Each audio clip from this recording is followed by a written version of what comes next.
যারা স্বর্গের স্বপ্ন দেখেন তারা বোধহয় পাহাড়ের ডাক শোনেননি, তাহলে জানতে পারতেন স্বর্গ আর কোথাও না, এই ধরাধামেই আছে, শুধু খুঁজে নিতে হবে।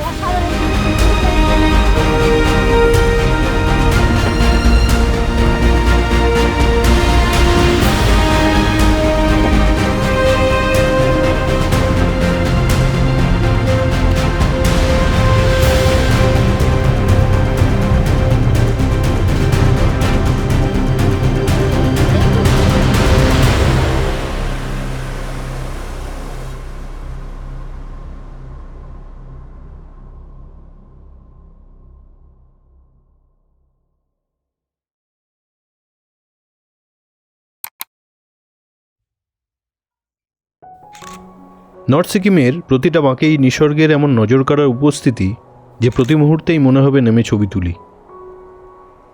সত্যি বলতে কি, নর্থ সিকিম ফটোগ্রাফার্স ডিলাইট। এত রং, বৈচিত্র্য, টেক্সচার ও মুড ধরে রাখতে আপনার মেমোরি কার্ড শেষ হয়ে যাবে, তবু আশ মিটবে না।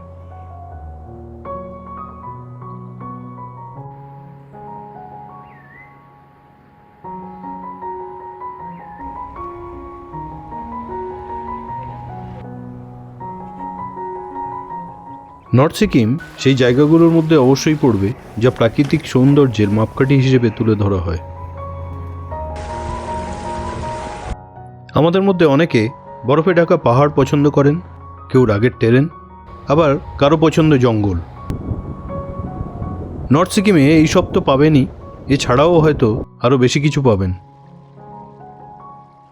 তো আর দেরি কিসের, চলুন বেরিয়ে পড়ি।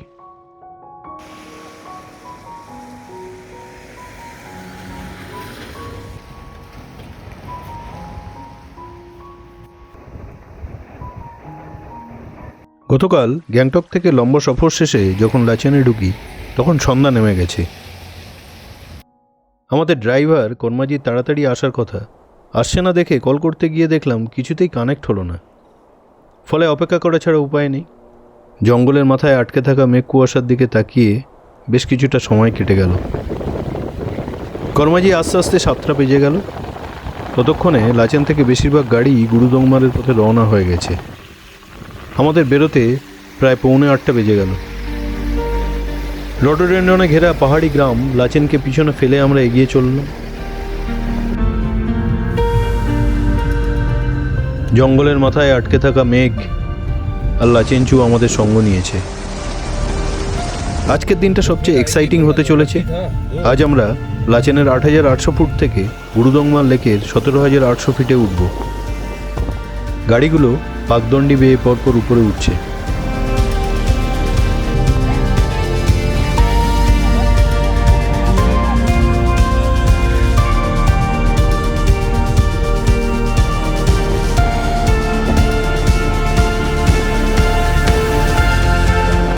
যত এগোচ্ছি ধীরে ধীরে দৃশ্যপট পাল্টে যাচ্ছে। পাহাড়ের গায়ে বরফ একটু একটু করে বাড়ছে। চারপাশটা যেন ওয়ান্ডারল্যান্ডে বদলে যাচ্ছে।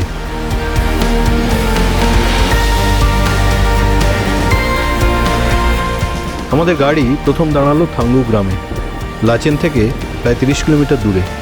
আমাদের পারমিট চেক হলো এখানে। ছোট দোকানও আছে। আমরা পপকর্ন আর চিউইং গাম কিনলাম। এখান থেকে আরও প্রায় 33 কিলোমিটার গেলে গুরুদংমার লেকে পৌঁছাবো।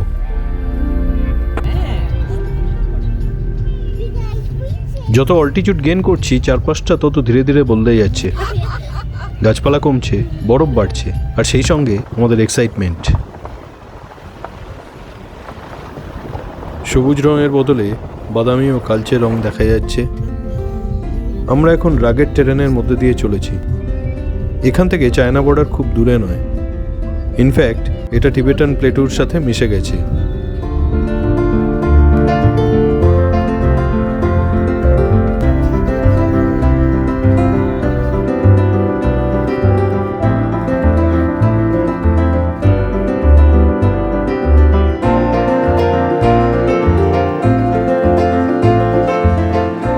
এটা ক্যাফে 15,000।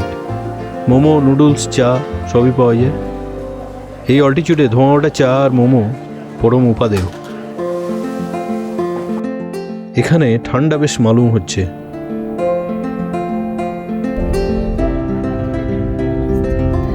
এখন বাজে 9:20। প্রায় 1.25 ঘন্টার রাস্তা পেরিয়ে এসেছি। এখান থেকে গুরুদংমার আরও প্রায় ঘন্টাখানেকের পথ।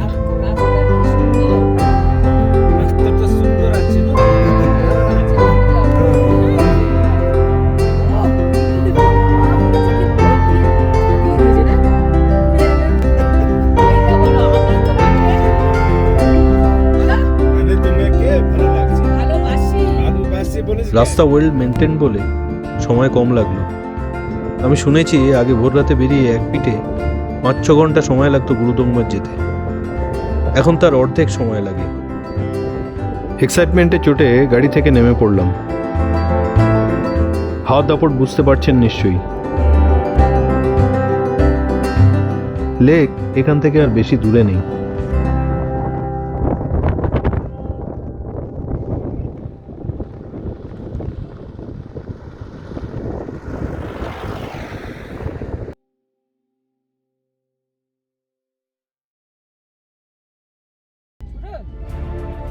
আমরা প্রায় লাস্ট স্ট্রেচে আছি।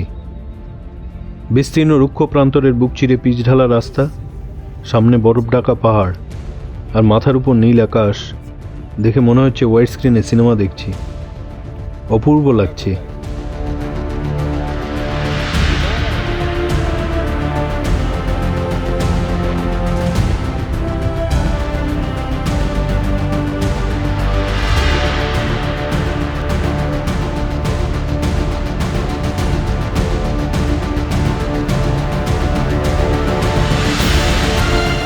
পপকর্নগুলো শেষ করলাম।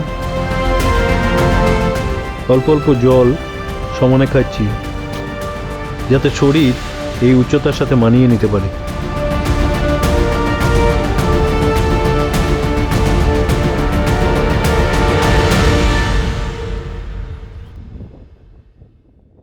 গাড়ি থেকে নেমে কয়েক সেকেন্ড লাগলো সম্বিত ফিরে পেতে। প্রকৃতির কি অপূর্ব সৃষ্টি!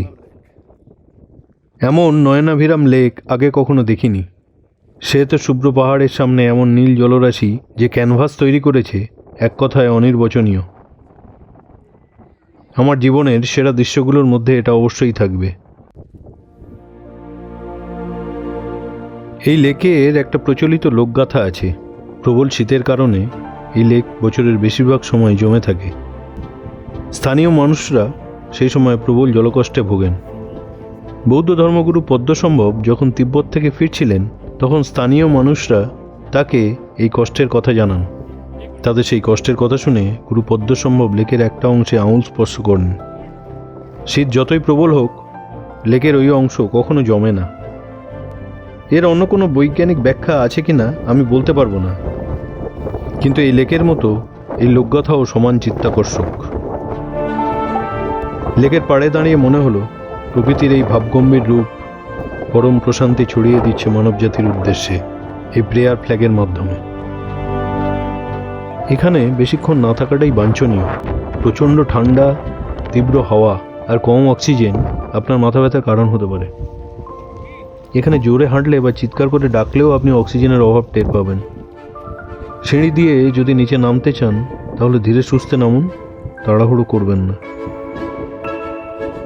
গুরুদংমার লেকের একটা ধারা লেক সোলামুতে মিশে তারপর তিস্তার উৎস ধারা হয়ে নিচে নেমেছে। আমরা মিনিট 15-20 থেকে নিচে নামতে শুরু করলাম। এই 20 মিনিটের অনুভূতি ভাষায় প্রকাশ করা সম্ভব নয়। আপনারা যারা আসবেন একমাত্র তারাই অনুভব করতে পারবেন। এখানে না এলে বোঝানো সম্ভবই না এখানে আসার অনুভূতিটা ঠিক কেমন। ফেরার সময় একটা কথাই মনে হলো, যারা এই বিজন প্রান্তরে চরম প্রতিকূল আবহাওয়ায় দিনের পর দিন ডিউটি করছেন, সেই সৈনিক ভাইদের মনে মনে কুর্নিশ না জানিয়ে পারলাম না। এই দৃশ্য দেখার পর ভাবলাম রাস্তা যত তাড়াতাড়ি শেষ করে লাচেনে ফেরা যায়, কারণ লাঞ্চ করে আমরা লাচেন থেকে আজই লাচুংয়ে চলে যাব। কিন্তু পথে আমাদের জন্যে এক্সাইটমেন্ট আরও বাকি ছিল।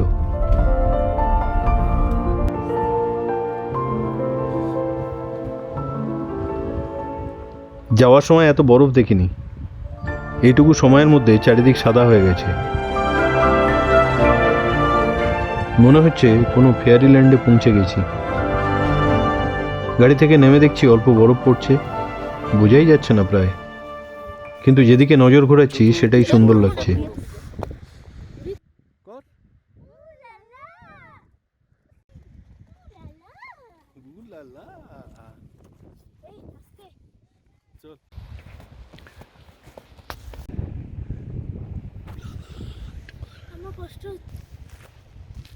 নর্থ সিকিমে আরও একদিন থাকবো। এই দুদিনে যা দেখলাম তাতে পাওয়ার লোভ আরও বেড়ে গেল। প্রকৃতির এমন অনাবিল রূপ কোনোদিন ভোলার নয়। আজকের দিনটা আমার জীবনের একটা বিশেষ দিন হিসেবে থেকে যাবে, আমৃত্যু।